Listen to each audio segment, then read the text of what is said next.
Hi guys, my name is Chetan Singh. स्वागत है आपका फिर से एक सक्सेस स्टोरी के साथ। आज हम जानेंगे कि कैसे हुआ चैट जीपीटी इतना सक्सेसफुल और क्यों कोई भी कॉम्पिटिटर इसे हरा नहीं पाया। कहानी की शुरुआत होती है साल 2015 से। उस समय आर्टिफिशियल इंटेलिजेंस मौजूद तो था, लेकिन इस समय इस्तेमाल सिर्फ लेबोरेटरीज और बड़ी टेक कंपनियों तक ही सीमित था।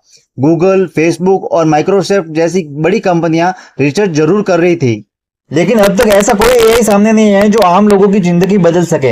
इसी दौरान सैम आल्टमैन की मुलाकात हुई एलन मस्क से। सैम ने बताया कि उनका एक सपना है जो ऐसा एआई बनाना है जो लोगों की मदद करे, चाहे वो एजुकेशन हो, हेल्थ केयर हो, कोडिंग हो या राइटिंग। एलन मस्क को ये आइडिया बहुत पसंद आया। उन्होंने $1 अरब की फंडिंग का वादा किया। फिर 8 दिसंबर 2015 को ओपन एआई की नींव रखी गई। 2016 में कंपनी ने अपने पहला प्रोडक्ट जिम और यूनिवर्स लॉन्च किए, जिसकी मदद से कंप्यूटर भी गेम इंसानों की तरह समझकर खेल सकता था।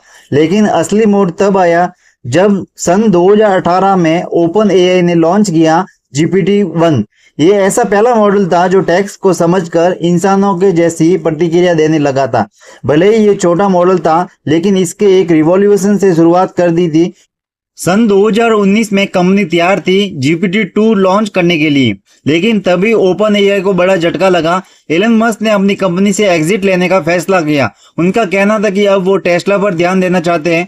इस फैसले के बाद में सैम आल्टमैन को सबसे बड़ा डर उस फंडिंग को था, लेकिन सैम आल्टमैन ने हार नहीं मानी। उन्होंने ओपन एआई का स्ट्रक्चर में कुछ बदलाव किए, फिर माइक्रोसॉफ्ट जैसी दिग्गज कंपनी से $1 अरब की इन्वेस्टमेंट के साथ साथ सुपर कंप्यूटर्स का इंफ्रास्ट्रक्चर रेडी किया, जिसके बाद एआई मॉडल को ट्रेन करना आसान हो गया। इसके बाद ओपन एआई ने GPT-2 लॉन्च किया और फिर 2020 में आया GPT-3, जिसने दुनिया को हिला दिया। लेकिन GPT-3 को चलाने के लिए प्रोग्रामिंग नॉलेज की जरूरत थी। इस लिमिटेशंस को दूर रखने के लिए कंपनी ने लॉन्च किया GPT 3.5, जिसके बाद लॉन्च होते ही सिर्फ 5 दिनों में 1 मिलियन यूजर्स पार कर लिया था।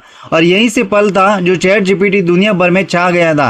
लेकिन कहानी यही खत्म नहीं होती, क्योंकि आगे जो हुआ उसने पूरा टेक वर्ल्ड का फ्यूचर बदल दिया। तो बने रहिए, क्योंकि अगली कहानी में जानिए GPT-4 से लेकर आज के चैट में जीपीटी तक का सफर।